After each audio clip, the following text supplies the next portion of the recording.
Bom, pessoal, hoje nós vamos receber uma visita ilustre, porque nós estamos hoje entrevistando a Aline Romani, que é especialista em direitos humanos, mestre em história e professora da rede estadual de Minas Gerais. É isso, Aline Romani? Isso mesmo, João.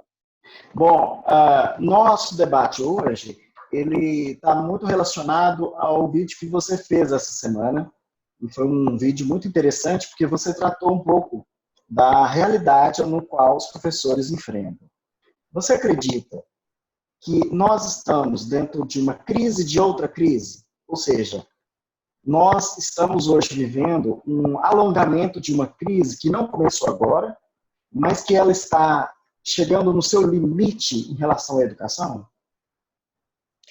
Bom, João, sem dúvida, principalmente porque cria-se uma expectativa, né, quando começa a crise do coronavírus, que as pessoas vão se tornar mais solidárias, vão se tornar mais sensíveis, que vão olhar com uma forma mais carinhosa, né, para as pessoas que estão no serviço público, e que agora vão precisar do SUS, vão precisar, então, do Estado. Só que o que eu percebo, na verdade, é um agravamento dessa crise que a gente vem vivendo antes do corona, dessa crise ideológica que coloca, né, o serviço público e, assim, nós, professores, também, como inimigos aí da sociedade, né, como sujeitos que politizam tudo, né, como se o nosso mundo não fosse político, e que as nossas críticas são completamente desqualificadas porque simplesmente elas não corroboram com o posicionamento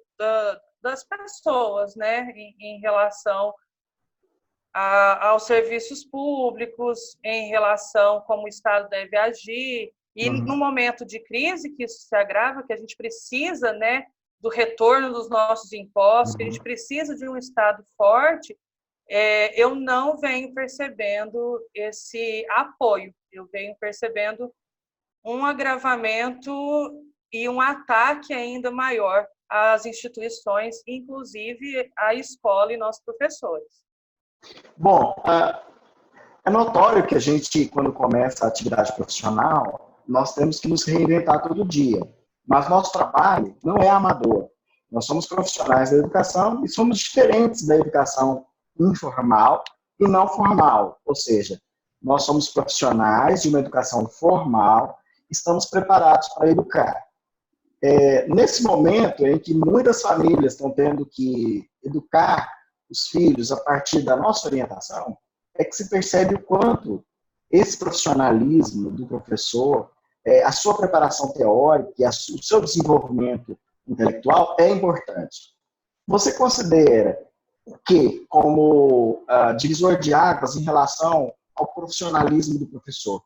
O que para você realmente distingue a educação formal, que somos de nós professores, especialistas, especializados, de uma educação, por exemplo, informal, como a que está acontecendo em casa?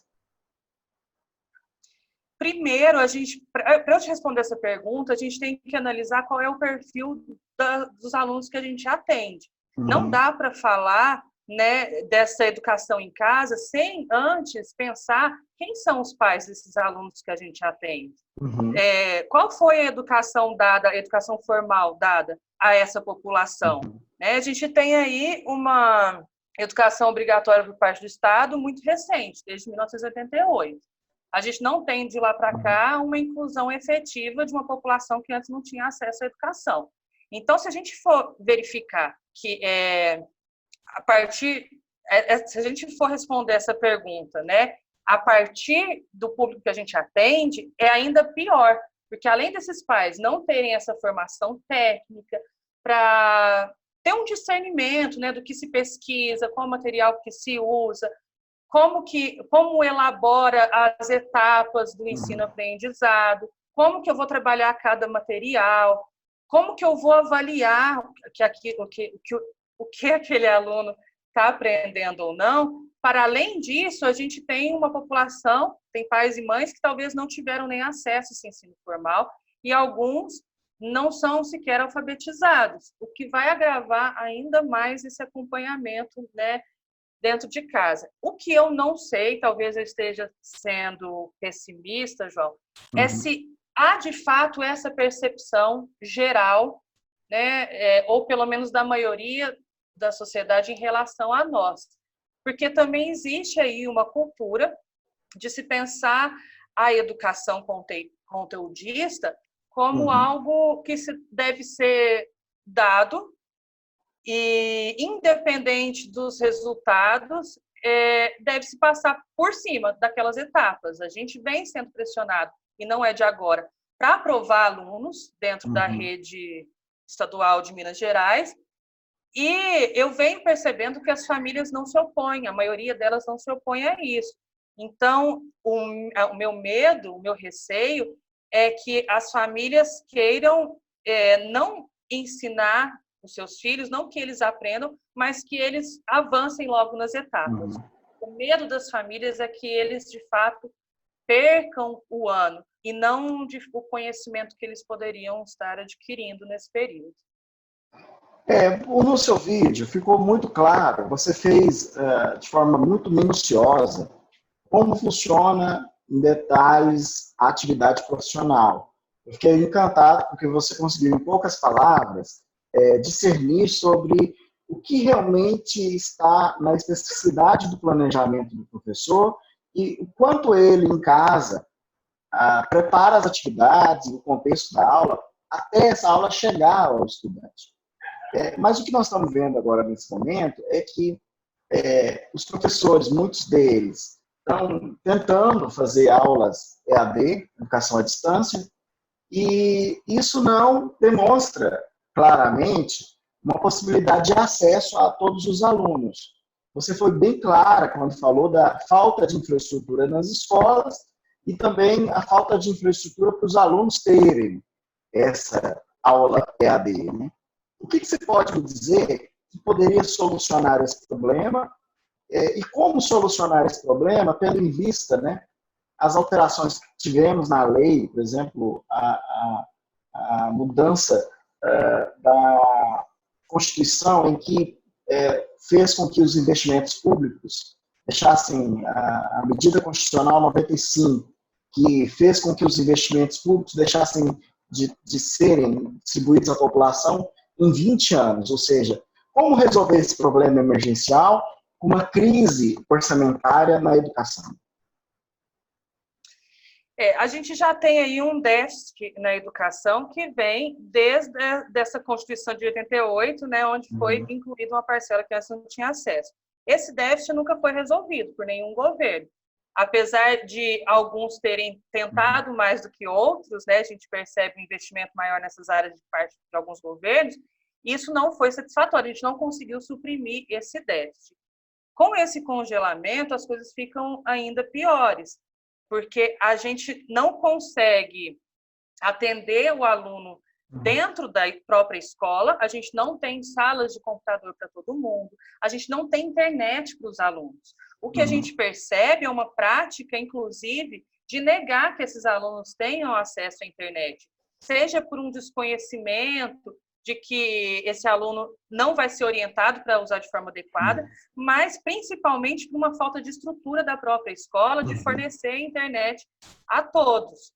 Então, eu percebo que esse congelamento, que não afeta somente a educação, que afeta outras áreas, acaba deixando a gente cada vez mais vulnerável. Em que sentido? Quando se pensa na escola, e eu disse isso no meu vídeo também, nós, professores, estamos na ponta de toda e qualquer demanda.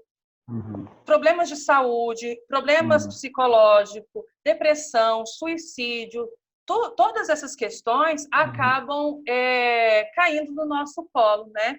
Que estamos ali na ponta da escola. E não necessariamente, a maioria desses problemas devem ser solucionados por nós.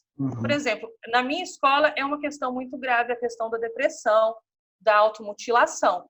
E a gente teve que fazer algumas parcerias, não podemos contar com o Estado, para levar psicólogos para a escola, porque os meninos estavam cerca de 20, 30% de salas se cortando. E isso é uma ausência do poder público na área da saúde. Não é um papel da escola. Então, eu percebo que o corte para as áreas para todas as áreas de demanda social vai acabar afetando diretamente a escola. E aí, se a gente fosse levar em consideração que a gente já não tem material e estrutura para atender aquilo que a escola precisa atender, a gente vai ficar mais sobrecarregado ainda. Nós temos visto similaridades em relação às propostas entre o Zema, que é o governador de Minas Gerais, e o Ronaldo Caiado, que é o governador aqui do estado de Goiás. O Ronaldo Caiado já declarou que quer cortar 30% dos gastos públicos na folha, ou seja, servidores públicos que muitas vezes o Goodyear chamava de trabalhadores sociais, médicos que estão lá na ponta, psicólogos, centros carcerários são trabalhadores sociais. Nós, professores, encaixamos nesse perfil de trabalhadores sociais. E nós temos que lidar com diversas situações como essa. Mas aqui em Goiás estão priorizando como pagamento, a partir do mês que vem, a saúde e a segurança pública. Mais uma vez, a educação que vem passando por crises consequentemente causadas por diversas outras crises, que não essa da pandemia, vai ser mais uma vez atacada e estão trabalhando, ou seja, nos colocaram em situações terríveis de trabalho, em situação EAD, em que nós nem sequer tivemos preparação para fazer, e agora o corte de salário, ou seja, redução salarial. O que você me diz em relação a Minas Gerais? É similar ou não? João, é bem parecido, para não dizer idêntico, né? A fala ela é no mesmo sentido, que deve se priorizar agora os servidores da saúde e da segurança, o que não é um problema se a gente fosse atendido também. E isso faz parte de uma lógica neoliberal, né? Onde as pessoas elas só merecem receber quando elas estão nos seus postos de trabalho. E, nesse sentido, eu acredito, eu acabei de receber agora um comunicado, pouco antes de falar com você, os superintendentes estão em pleno domingo de Páscoa, passando para os nossos contatos, um comunicado da Secretaria Regional de Educação, dizendo que a educação em EAD que está sendo proposta pelo governo está sendo rechaçada pelos professores por mero posicionamento político da nossa parte e que não haverá trabalho presencial e nem aglomerações. No entanto, em outro trecho, ela admite que é possível que os professores tenham que aparecer nas escolas e também as ASBs, que são as servidoras que ficam na cantina, fazem parte das limpezas, e as ATBs do administrativo vão estar presentes na escola para recadastramento e para atualização de cadastro e entrega de trabalho e recebimento, caso seja necessário. Bom, então a gente tem aí uma situação de que ele quer retomar essas aulas, mesmo que ele diz que é remota, mas para mim é semipresencial. Se eu tenho que ir até a escola, pegar trabalho e entregar, ela é semipresencial. Primeiro, eles não podem garantir que não haja aglomeração, já que a maioria dos nossos alunos, e isso de região para região pode mudar bastante, mas principalmente regiões periféricas, e se trata ainda de regiões rurais, eles primeiro dependem de transporte público. Então, se eles não têm internet, sequer também tem transporte nesse momento para ir até a escola buscar esses trabalhos. Vamos supor que eles consigam ir até a escola.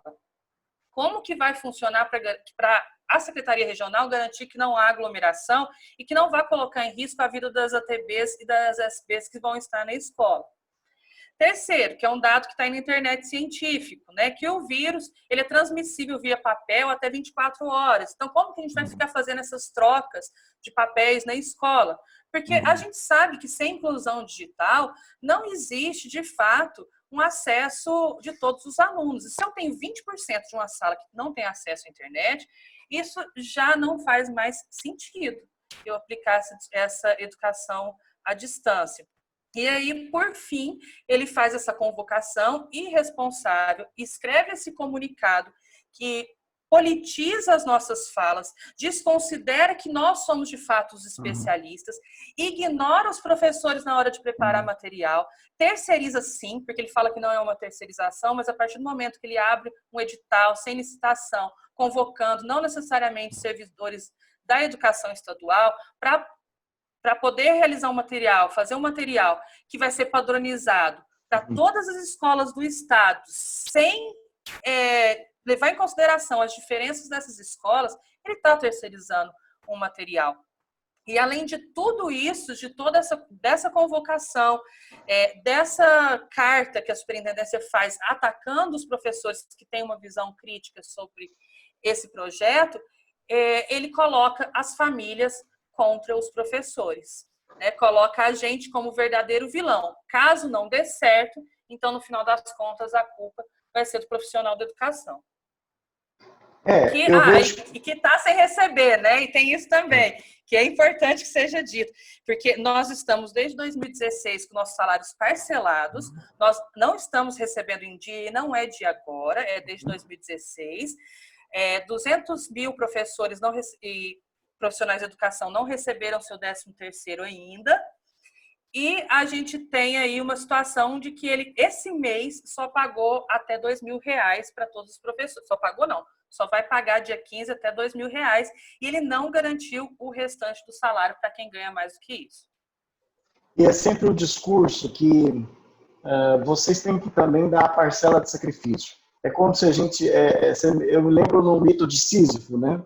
Com Albert Camus, que ele... Todo dia o cara tem que empurrar aquela pedra e tentar passar a pedra entre a montanha. É como se essa dívida nossa, como se nós tivéssemos dívida e que ela fosse perpétua. Nós estamos vivendo situação similar, mas em Goiás tem uma diferença, pelo menos até o momento. O governo realmente não está nos colocando, até o momento, em situação de risco, fazendo com que a gente volte à escola. Teve o caso dos administrativos, que voltaram para suas escolas sem um atendimento normal das pessoas, mas os professores, esses pode ser estendido até junho. O que eu tenho visto nos noticiários relacionados a Minas Gerais é que toda semana tem uma ameaça do governador Zema em reabrir as escolas. Eu queria saber o seu sentimento como pessoa e como professora em não saber se vai trabalhar ou não nos fins de semana, porque o momento que você teria para descansar, você fica ansiosa por se preocupar se vai ou não ter aula. O que você acha que é esse posicionamento do governo em relação a se vai ou não vai acabar a quarentena? Bom, primeiro a gente se sente, não seria ameaçado a palavra, mas a gente se sente de mãos atadas. E esse é um sentimento muito ruim, porque quando não se abre diálogo, quando não se tem uma via de diálogo, e que a gente não consegue participar das decisões de forma democrática, a gente se sente de mãos atadas e a gente se sente num posicionamento que sequer a gente consegue ajudar os interesses de fato dos nossos alunos. Porque até então, o que está sendo discutido aqui é como voltar, né, e não como ser eficiente em relação aos nossos alunos. E eu tenho uma preocupação também em relação à carga horária, porque grande parte dos professores de Minas Gerais tem 2 cargos, então mesmo que se trabalhe no sábado, finais de semana, até domingo e feriados, talvez essa carga horária de 800 horas, ela não vai ser cumprida, não vai ser sanada, no caso de professores com 2 cargos. E isso é muito grave, porque se professores acumulam cargos, isso significa que o nosso salário está baixo. Ninguém gosta de dar 40 aulas por semana. Né? Isso vem de uma realidade onde que o nosso salário está bem abaixo do nosso piso. Há muitos anos o nosso salário é abaixo do nosso piso. Para você ter uma noção, líquido, os servidores de Minas Gerais não recebem por um cargo nem R$ 2.000 por mês. Então, vem aí, esse acúmulo de cargos vem dessa necessidade. A gente fica angustiado, a gente fica com medo, sim, de ter que trabalhar aos sábados. e sabendo, inclusive, que isso não é eficaz. A gente já tem a experiência do que é reposição aos sábados, não tem a presença do aluno, é só para registro mesmo, porque eles não participam. Sem contar que existem outras formas de solucionar isso. Mas como a gente não foi ouvido até agora, a gente não tem expectativa que vai ser ouvido. Nós podemos deixar de lado um pouco essa relação conteudista da escola com o aluno, que a gente já sabe, isso já tem pesquisas, né, dizendo de que o aprendizado ele não é necessariamente, não tem que ser necessariamente com foco no conteúdo apenas. Ele envolve outros aspectos do sujeito enquanto ser humano. Então, eu acho que a gente consegue fazer essa reposição, consegue identificar as necessidades dos nossos alunos de outras formas. Dá para a gente fazer trabalho com reposição de carga horária, dá para a gente disponibilizar, claro, com a ajuda de recursos do governo, né, salas de computação dentro da escola para que esse aluno venha no contraturno e faça trabalhos ali, né, e aí a gente já garante que esse aluno vai conseguir, de fato, ter acesso ao material virtual. Então, existem várias outras formas que nem cabe a mim sozinha, né, definir, mas eu tenho certeza que se nós, profissionais, especialistas, fôssemos consultados, nós teríamos soluções rápidas, importantes e eficientes para os nossos alunos. Bom, você sabe que eu andei pesquisando seu currículo e lá diz que você tem muito envolvimento com quadrinhos, humor e eu até li uma matéria que os alunos disseram que EAD agora está significando eu aprendo depois. Mas eu queria dizer, inclusive que você me dissesse, na verdade, o que você entende agora que a cultura, o senso de humor, as charges, os quadrinhos podem contribuir para que esses alunos tenham, inclusive, uma forma mais fácil de aprender e, inclusive, relaxar um pouco a mente, né? Essa situação da pandemia, a cultura e a arte têm nos salvado todos os dias. Nos salvado da depressão, nos salvado do esquecimento, da solidão. Como que você enxerga hoje, depois de terem falado tão mal da cultura, a importância da cultura na pandemia?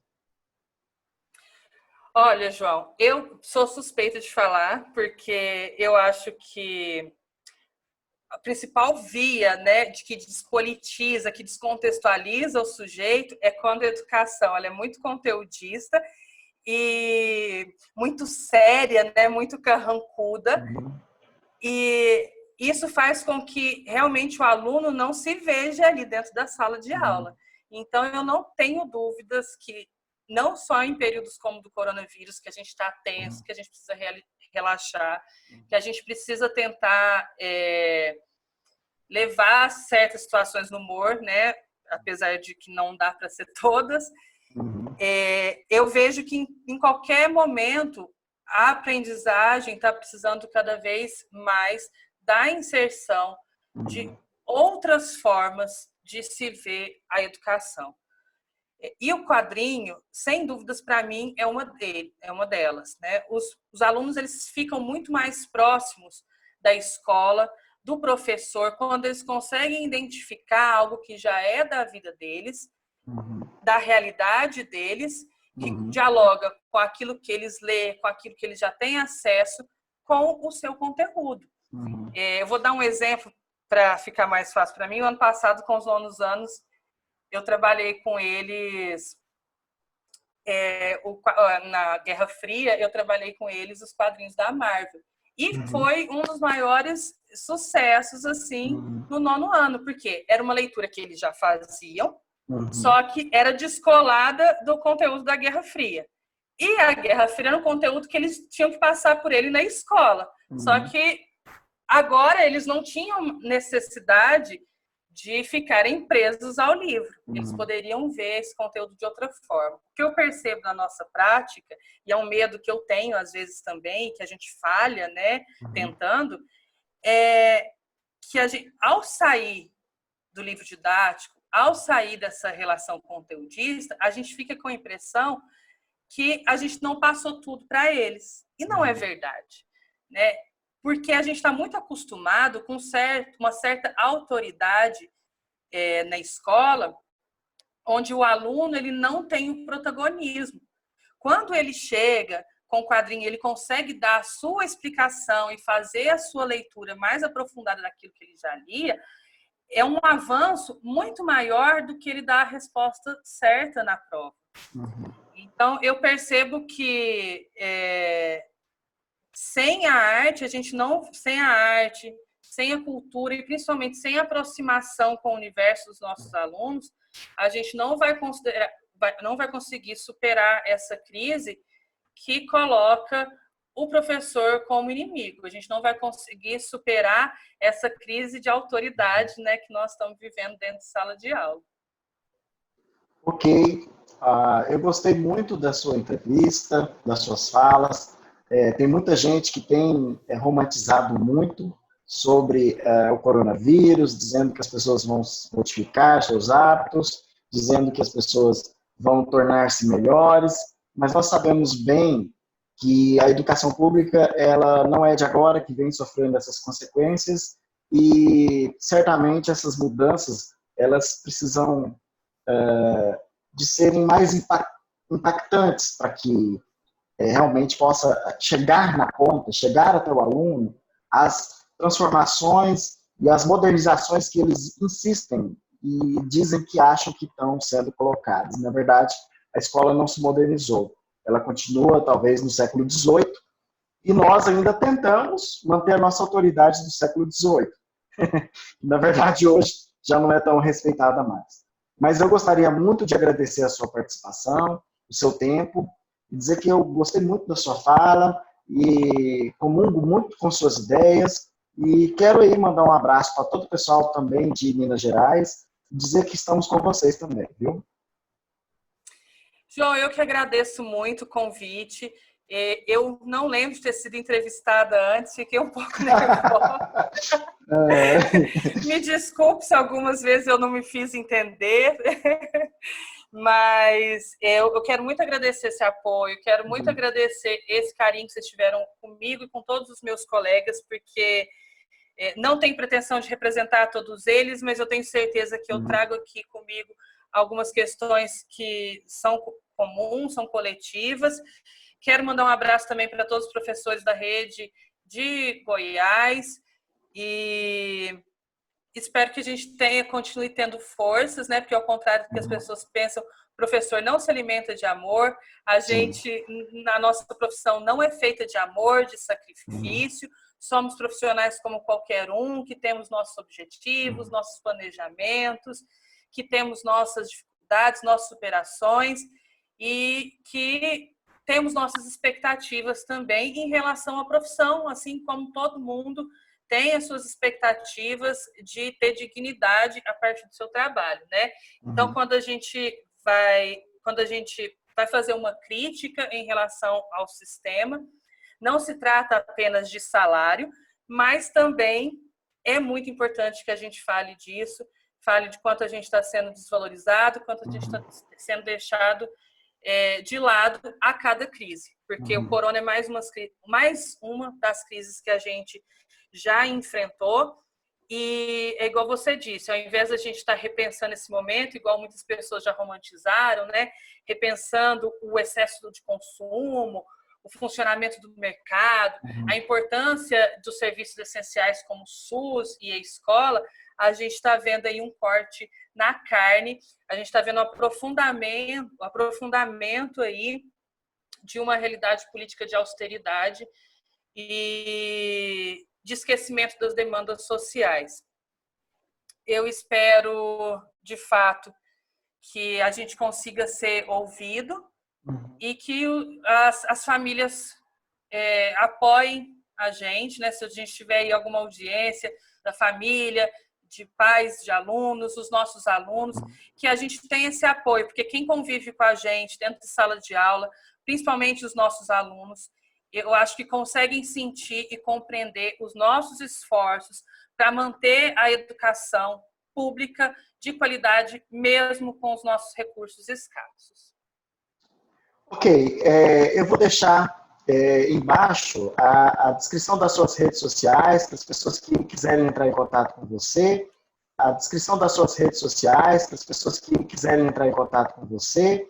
E quero dizer que na quarta-feira dessa semana, às 20 horas, nós vamos fazer uma entrevista com Emanuele Jacob, e ela vai falar sobre a violência doméstica com relação a essa fase do coronavírus e como isso tem afetado algumas famílias brasileiras. Muito obrigado e tenha uma boa noite.